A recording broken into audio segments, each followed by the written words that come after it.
We are live, so good morning, everyone. My name is Jesse, and I am with Exploring by the Seat of Your Pants.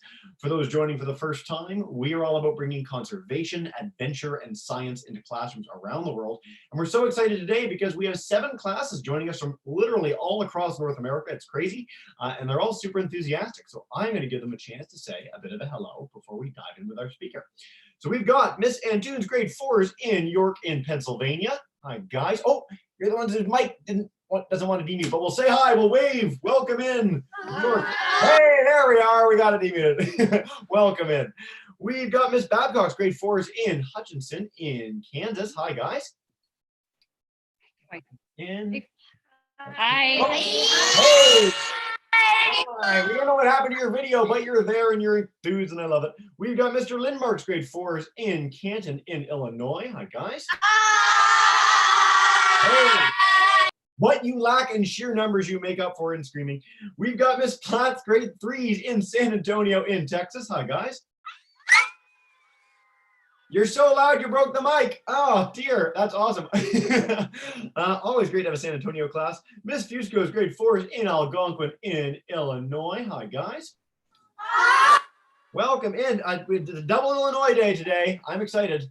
All right. We've got Miss Stover's grade 2s in Lecanto Miss Stover's grade 2s in Lecanto in Florida. Hi, guys.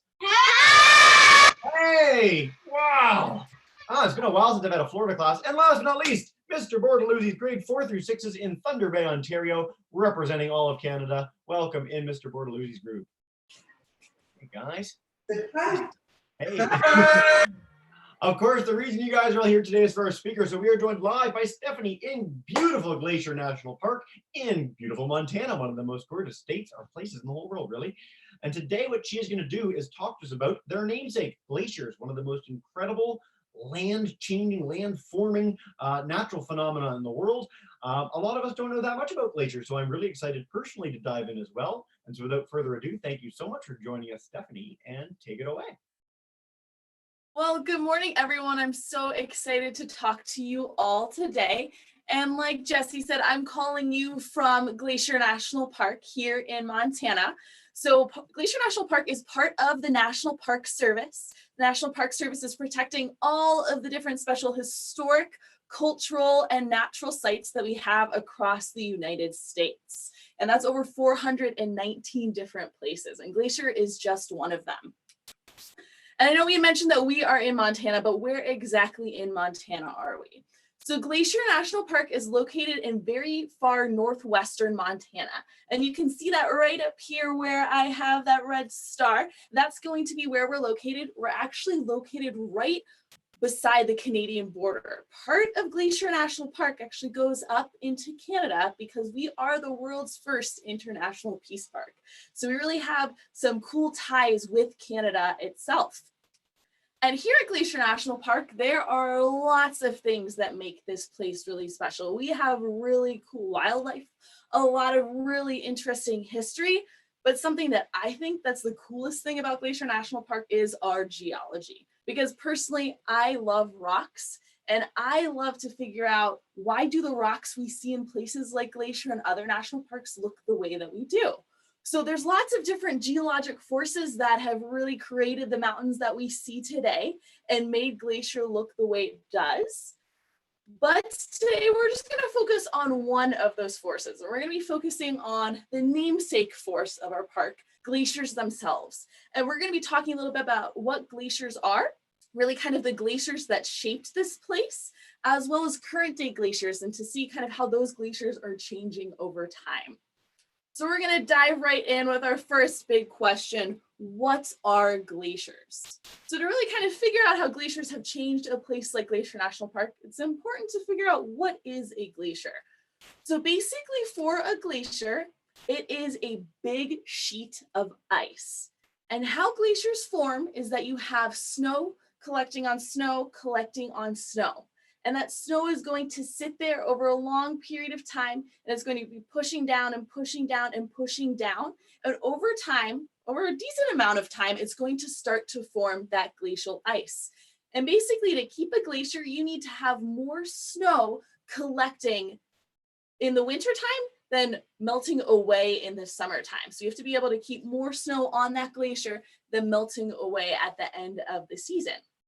And here in Glacier, we kind of take our definition of what a glacier is a little bit further. We actually say that a glacier has to meet 3 big properties. And a lot of those actually have to do with size. So for our glaciers, we say that to be considered a glacier, they have to be at least 25 acres in size. So if you think about what an acre is, do any of you watch football? Raise your hand if you watch football. Oh, I see lots of hands, awesome. So if you've watched football, you know what a football field looks like.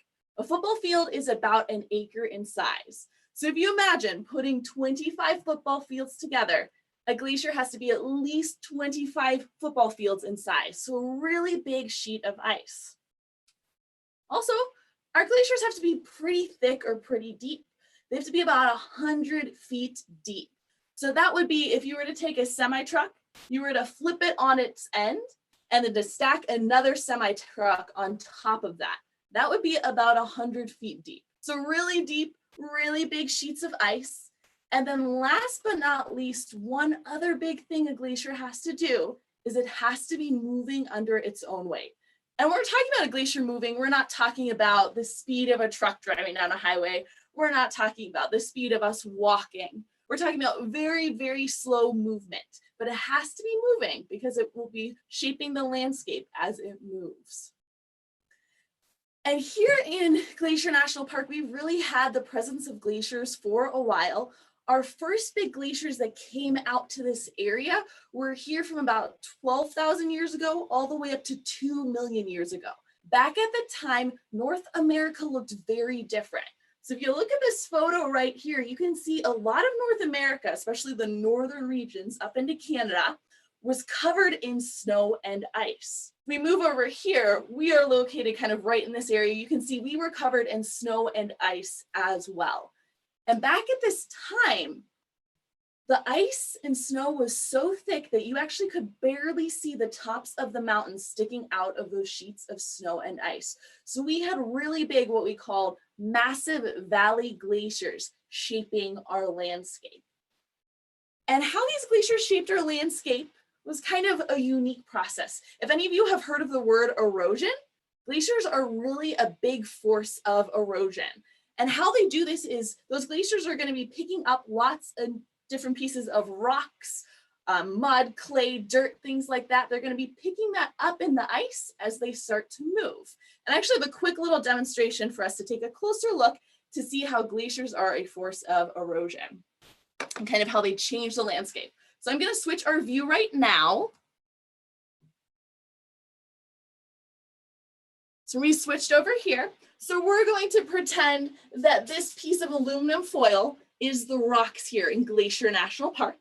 And then we're going to say that this eraser I have right here, let's see if we can see that a little bit better. Our eraser, that is going to be a glacier here in the park. So if we were just to take a normal glacier, a glacier that has no rock in it, just a big sheet of ice, and that was to move down our landscape and just keep moving and moving and moving. Well, if we look at the landscape, it's not really that much changed that much. It maybe has been pushed in a little bit, but the landscape looks pretty similar. Well, let's see, if we take an actual glacier, this is gonna be a glacier that's covered in rocks and dirt and other debris. And if we were to take that glacier and move it down our landscape, let's see how that changes our landscape.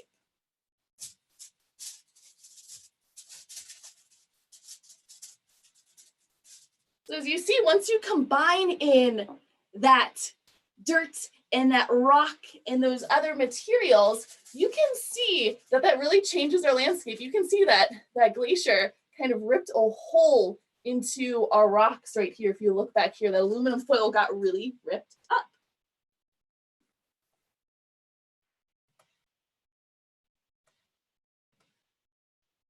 Oops. Well, 1 second, there we go. Back to our screen. Perfect. So as those glaciers with their rocks, their debris, all of that sediment, as they're moving down that landscape, they're starting to kind of scrape against the rock. They're starting to pick up other rocks. and basically work as a force of erosion, picking up and moving other sediment. And as those glaciers kind of change that landscape, pick up that sediment, scrape that sediment away, we're left behind with really unique features in our landscape. Some of those features include our really blue waterways. So we have incredibly blue water, bluish green water here in the park. And why we have that has to do with glaciers. As those glaciers are scraping away at that rock, they're picking up really tiny pieces of sediment. Over time, as the glacier starts to move downhill, it's pushing that sediment into our waterways. And that sediment actually gets stuck just floating in the water. And then as the sunlight bounces off of it, it bounces back blues and greens, which gives us this really vibrant blues and greens of our waterways. So that's one cool feature we see in our landscape because of the glaciers. But there's also a wide variety of other cool features we find too. So we're going to work our way through a few different features we see in the park from our glaciers. One of them is going to be this feature behind me right here. This was formed as one glacier came out and kind of shaped out the landscape. So we can all actually kind of demonstrate these features on our hands. So what I want you to do right now is I want you to take one hand and I want you to cup your hand a little bit here. And then imagine that you have a big sheet of ice, a big glacier moving down in your hand. It's cutting into your hand and carving it out. So leave behind kind of this almost a little indent in your palm. It'll leave behind your fingers kind of working as a rock wall in the back, which we can see right here. This is a feature that we call a cirque. So basically, if one glacier came through an area and carved out that landscape, you left behind this cirque-like shape, which is almost kind of like a bowl shape with a big rock wall surrounding it.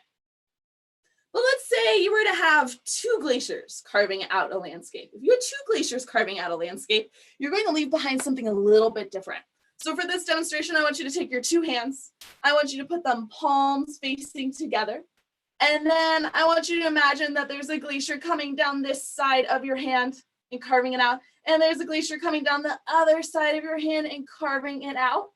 What you're left with, what's left behind is basically a really, really thin ridge. So it's really thin at the top. And we can see that right back here. This mountain that we have behind us is just a very thin ridge because two glaciers came on either side of it. And that feature that's left behind is what we call an arête. So an arête is when two glaciers are working to carve out the rocks and they leave behind a thin rock wall. And then last but not least, we have one more feature that we find in our landscape. And it's kind of this almost pyramid point to a lot of the mountains we find. And how this forms is you'll actually need three hands. So you'll need a partner and combine three hands, and you're going to put your three hands together to form a pyramid. So you want your palms facing forward, and then you're going to imagine that you had a glacier coming on this side of one of your hands, and a glacier coming on this side, and a glacier coming on this side. Well, when multiple glaciers, three or more glaciers are working on one rock surface, it's going to leave behind that really almost pyramid-like point, a feature that we call a horn. So we have our cirques from one glacier, our arêtes from two glaciers, and our horns from three or more glaciers here in the park. So really cool features we can see that tell us glaciers used to come through this landscape and were once here. But we also have one more really important feature. So we had mentioned that glaciers, as they're moving, they're picking up lots of debris, rock, mud, clay, things like that. And as they're moving downslope and moving downslope, they're eventually going to pick up so much debris that they have to dump it somewhere. So where our glaciers end up dumping that debris is on either side of the glacier's path. So you can see kind of this ridge of dirt along the side of the glacier here. You can see it on the other side as well. They also dump it at the furthest point they go, so the end of where that glacier travels. And these are features that we call moraines. And moraines are another way that we can tell a glacier's come through this landscape. They're also a really important way that scientists are able to figure out how our glaciers are changing over time, because they can look to see where a moraine is, to see where the furthest point that glacier ever traveled once was. And as you look anywhere in the landscape of Glacier National Park, you can find these glacially carved features all around. In this picture alone, this is a picture of a glacier we have here. It's called Grinnell Glacier. And in just this area of the park alone, you can actually see 3 of those features. You can see that cirque, kind of this curve right here around our lake. You can see our arête, this very thin ridge where 2 glaciers carved that out. And if you look way back in the landscape, you can see a lot of little horns back here. So where those 3 or more glaciers were working to carve out that rock.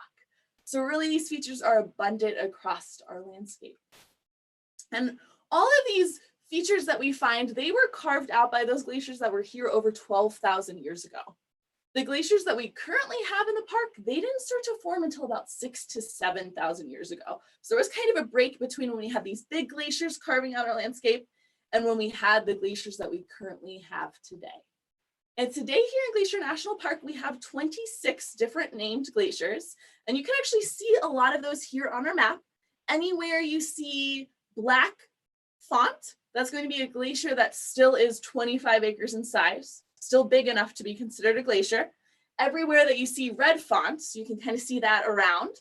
Those are going to be sheets of ice that used to be considered a glacier, but they've gotten so small that they no longer are 25 acres in size.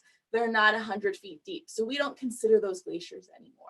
So today we still do have 26 different big sheets of ice that we would consider glaciers here in the park. And our glaciers have really been greatly changing over time. Some of our glaciers, they've been really kind of shrinking or their size has been reducing by about 9%. Some have actually shrunk by 98%. So they've lost 98% of the ice, so almost completely disappeared.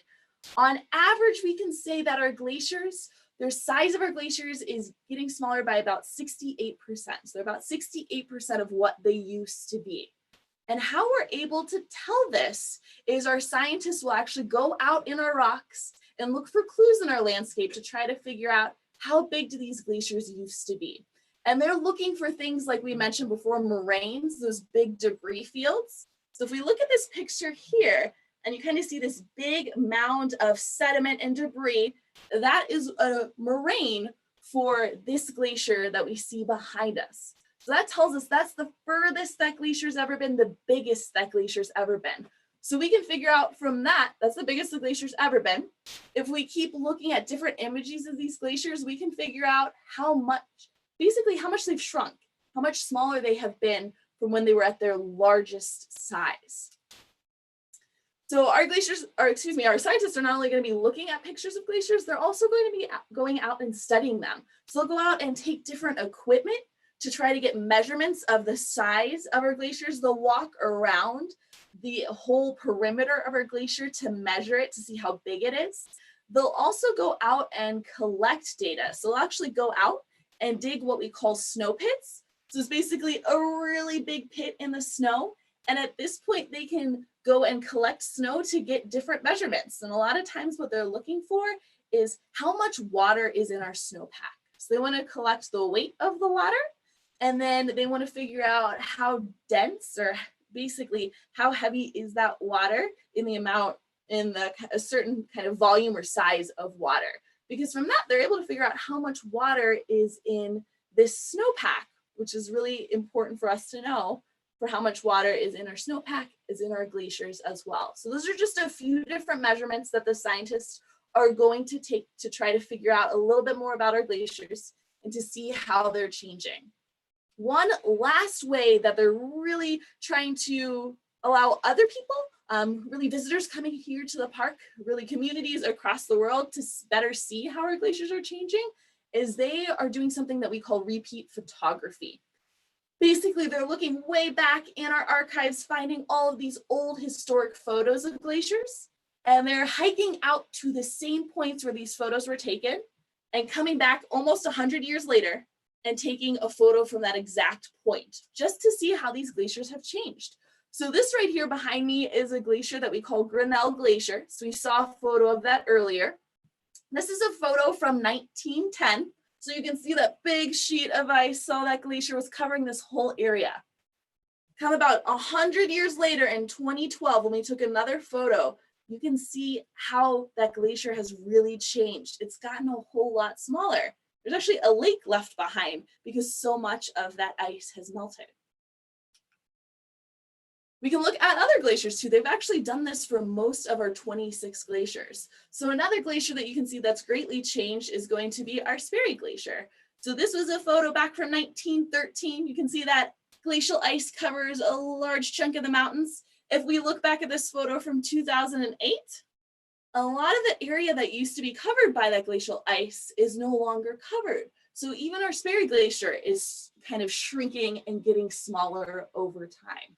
So that's a trend that we tend to be seeing here in the park, is that all of our glaciers, while they're melting at different rates, they are all getting smaller and slowly disappearing over time.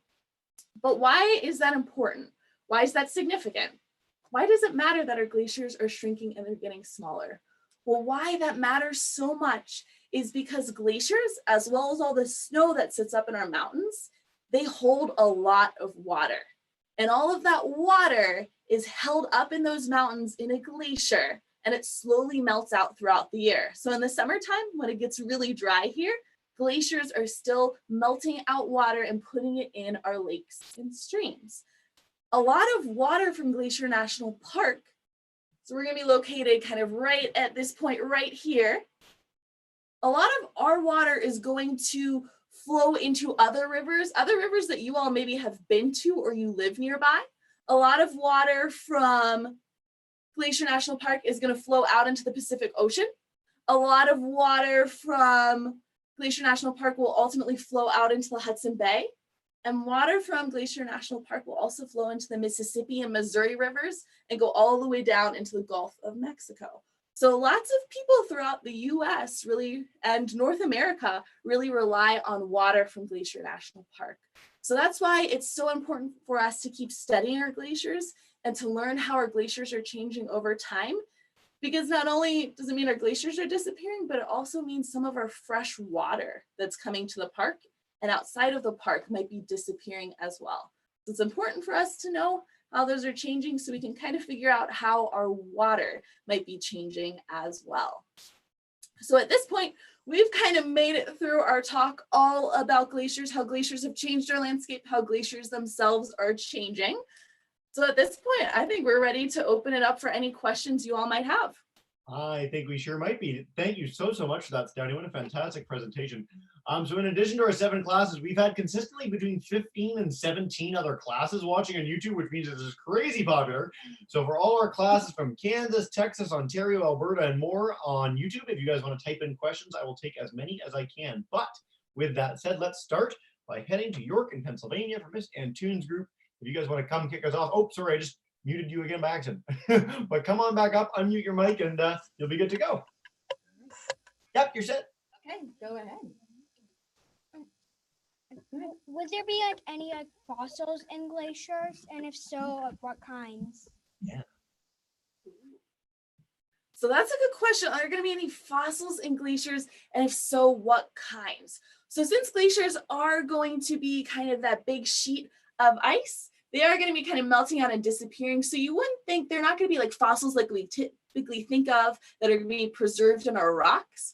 But what we are finding, and we're starting to do research on, is to figure out what has gotten trapped in our glaciers over time. Because in different places across the world, people are finding ice axes or skis, things like that from people long ago that have gone and explored those places.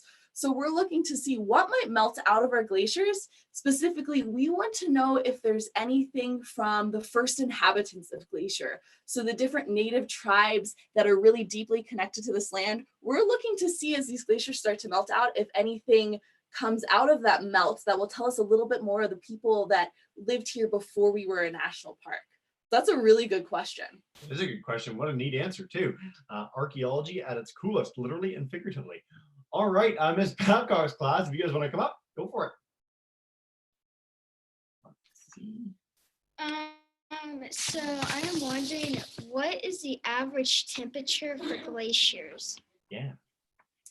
Ooh, the average temperature of the glaciers. That's a really good question. I myself haven't gotten a chance to go up there and take a reading on the temperature. Our glacial scientists also, they will give us a lot of information, mostly about the size of the glaciers. So unless we're getting their full report with all their numbers, we're not necessarily seeing the temperatures of them. So I'm not 100% certain what the temperature of the glaciers is going to be. Most of our glaciers, of course, to still be that ice, they have to be under 32 degrees Fahrenheit to be able to, stay in that frozen state. But I bet it's going to really vary for each glacier. Some of our glaciers are a little more shaded, so they don't get that direct sunlight. So those are probably going to stay a little bit cooler. The ones that get a little bit more sunlight, those will probably be a little bit warmer. But I don't know the exact temperature on those. Yeah. It's a good question, though. Great question. All right, Mr. Lindmar's class, if you guys want to come up, you're demuted, go for it. How long does it take for a glacier to form, and are new glaciers still forming? Oh, good question. So for our glaciers to form, it's going to take years upon years upon years. There's really no set kind of time frame for glaciers to form themselves. It's kind of going to vary depending on how much snow you get every year, but it does take a pretty long time, years upon years upon years, for all that snow to be able to collect and layer upon layer and get really thick to form that glacial ice. Here in Glacier National Park, we're not seeing any new glaciers forming. All of the glaciers that we do have here in the park are slowly melting and starting to get smaller over time, just with how our temperatures have been increasing here. One thing that is kind of interesting though here in the park is, for the longest time when I first got here about 4 years ago, I was told there were 25 named glaciers in Glacier National Park. 2 years ago, it turned into 26 named glaciers. Why that is the case is because we got better scientific tools to go out and study our glaciers, and we realized that one glacier that we thought was too small actually was big enough to be considered a glacier. So that's the only way we really gained our glaciers. We just got better scientific equipment. But for all the glaciers, we are finding that while they're melting at different rates, they are all getting smaller, and we're not seeing any new glaciers forming here in the park. Fantastic. Coronation Day for the new glacier. All right. Quick questions from groups on YouTube about you actually personally. So we have Miss Keller's class joining us in Bueller in Kansas, and Miss Chambers' class joining us in Pflugerville in Texas. And they wanted to know, how long have you been a park ranger? How do you become a park ranger? And with the role that you have, what's your favorite thing about the park? Oh, those are all good questions. So I have been a park ranger on and off since back in 2014. So about 6 years ago or so. I actually started working at Rocky Mountain National Park down in Colorado. I worked a season at Zion National Park in Utah. And then here at Glacier, I have been here for about 4 years. I'll be going into my 5th year this coming summer. And how I started out as a ranger was my parents took my sister and I to a lot of national parks out west, and I fell in love with the national parks. And I didn't know until we had gone out west that that was a job you could do. And I would always wanted to work outside. So I knew that's what I wanted to do. So that's why when I went into college, I studied rocks and I studied geology, because I knew that a lot of these parks had a lot of really cool geology. So that would be a really useful thing to know. I then actually ended up interning at a few different national parks. So I interned when I was at Rocky Mountain. I also did an internship here at Glacier, because it can be pretty hard to get a job for the National Park Service. Lots of people want the jobs. So doing an internship is a really good way to get your foot in the door to then get a job as a ranger. And then I think the other part of that question was, what's my favorite thing about being a ranger? I'd say that no day is the same. Even though you may be doing the same tasks, you never know when a bear might pop out or a moose might pop out on the trail, or when a big thunderstorm's gonna roll in, knocking down trees on trails. So there's always something unique that's happening in these parks. Fantastic, what a great answer. All right, I love when people ask personal questions like that. Miss Platt's class, let's come to you guys in Texas. If you guys have one, come on up. Does melting make the glaciers move at a faster rate? Yeah. Oh, so do the mountains make the glaciers move at a faster rate? No, does melting, when their glaciers are melting, does it make them move faster? Yeah. Oh, does melting, awesome. That's a great question. And we don't have a whole lot of information on that here specifically to our glaciers in Glacier National Park. We actually have a lot of our scientists, they're starting to do research on that because they do think that that's going to have a huge impact, because as you have those glaciers starting to melt, a lot of those glaciers might be melting out at the bottom, and then it creates this nice kind of almost river underneath that glacier. Well, as that river's kind of moving, you're going to have that ice moving. That ice has a surface where it can move a little bit faster. You'll also start to see that that ice might be melting out a little bit quicker. So we're not 100% positive on that. We're starting to do that research, but a guess is that definitely as those glaciers start to melt, it'll kind of accelerate or speed up some of that melting of those glaciers, kind of that movement of them. Yeah. I want to go back to something you said too in your last question, and just say to all the kids in all these classes, if you've never had a chance to go to a national park, whether in the US or Canada, it's such an enriching, amazing experience. It will change your life. And there's usually some sort of national park near almost every one of our classes. So get the opportunity, go with your family. It's a really great time. Absolutely. I want to head to Florida for Miss Stouffer's class. If you guys want to come up, go for it. Come on. Hey guys. Hi, my name is Carson.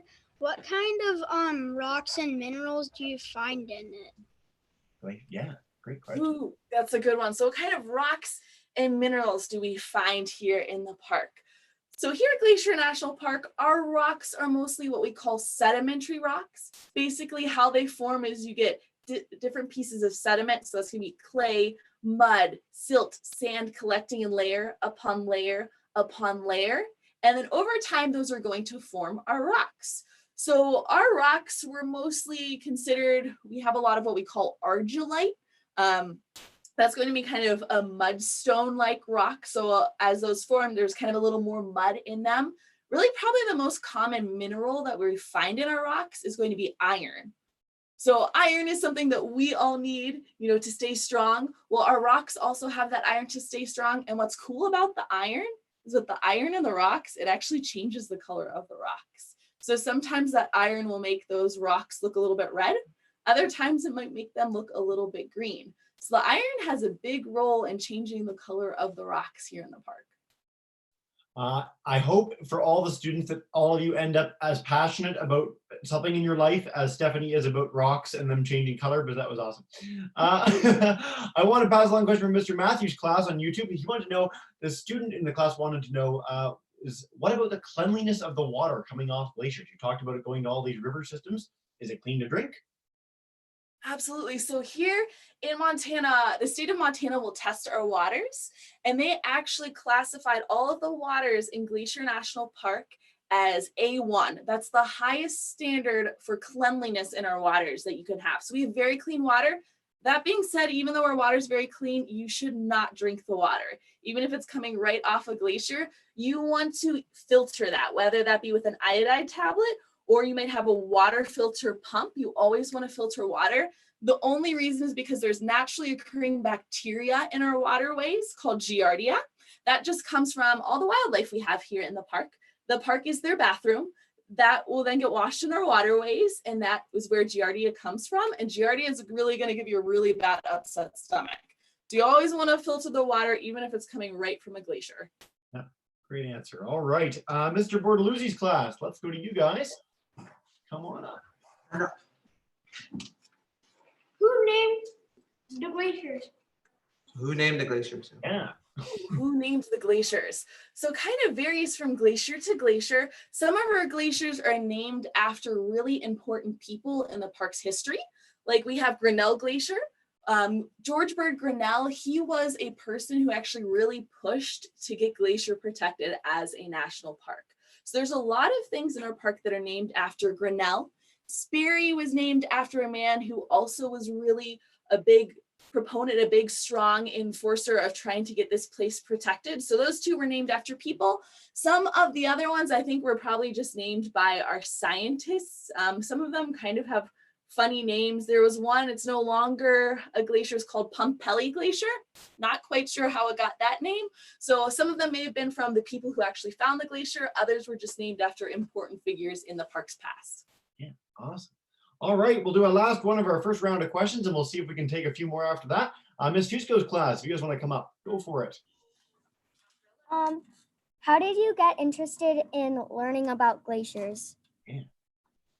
Ooh, so that's a great question. So why I was interested in learning more about glaciers actually was from college. When I was in college and I was studying rocks, one of my classes, we actually had to go and look at different maps and try to figure out how glaciers were changing the landscape.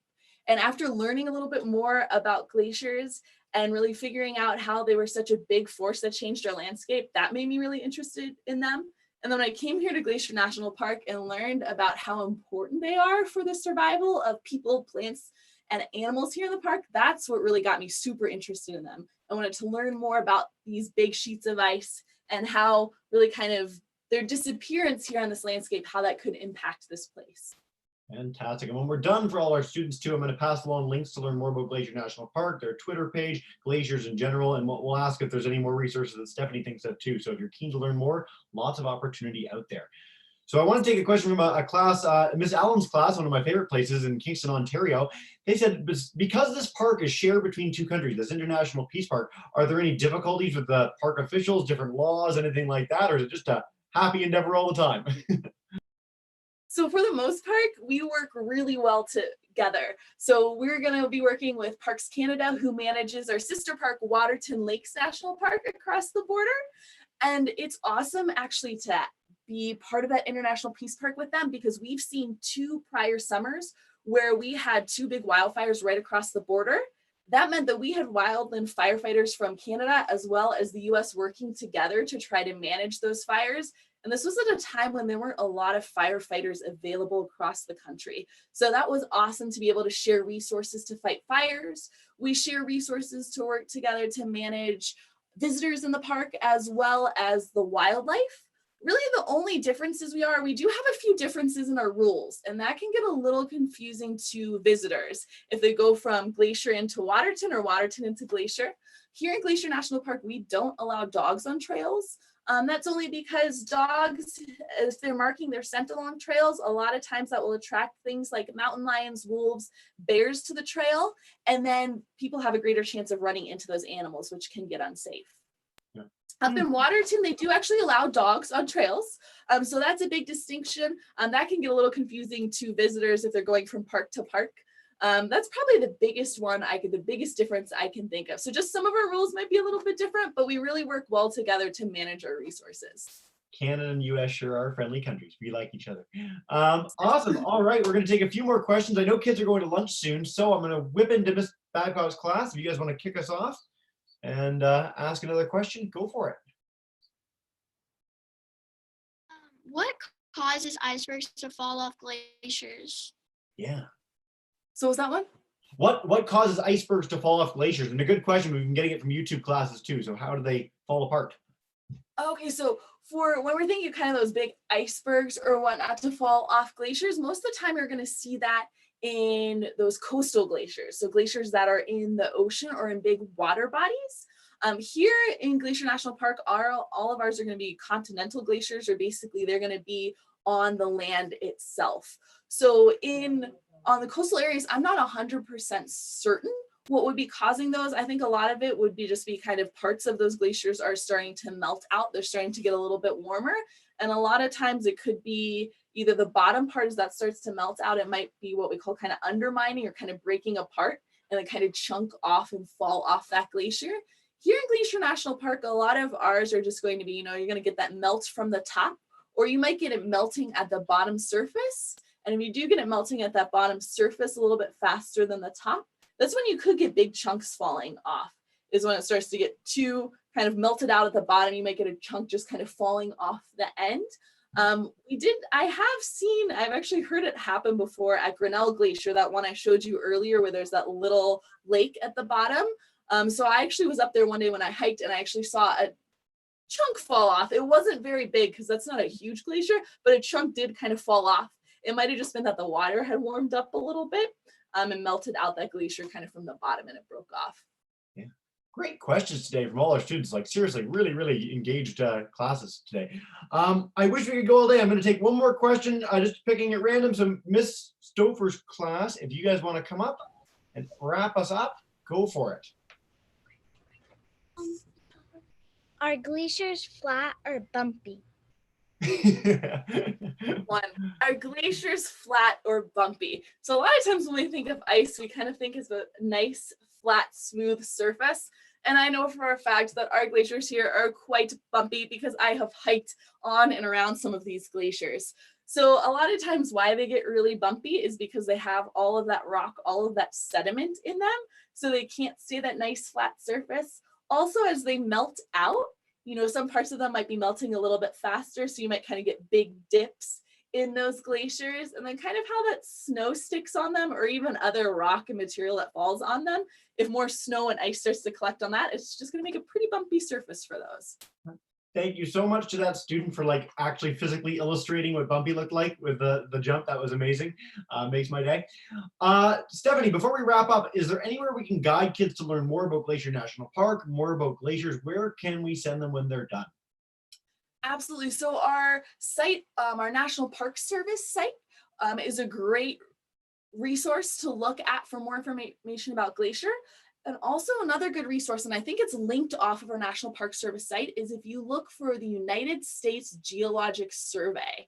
So the USGS, so the United States Geologic Survey, they work really hard to study our glaciers. They're here working at Glacier National Park. They are a lot of our glacial scientists. So they have a lot of their reports up online. So basically, if you were to Google search Glacier National Park USGS glaciers, it'll probably take you to their website. And they're going to have all the information on the research they do on our glaciers. They'll have links to those different photos of the repeat photos of the glaciers. So they're an awesome resource. Fantastic. So I'll pass along all of that to all our kids in an email when we're done, including the YouTube group. So please do stay tuned for that. And for now, what we do at the end of every session is I'm going to demute everyone's microphone. And so boys and girls in all our classes, if you guys could join me in saying a huge thank you to Stephanie and to Glacier National Park today. You are all demuted. And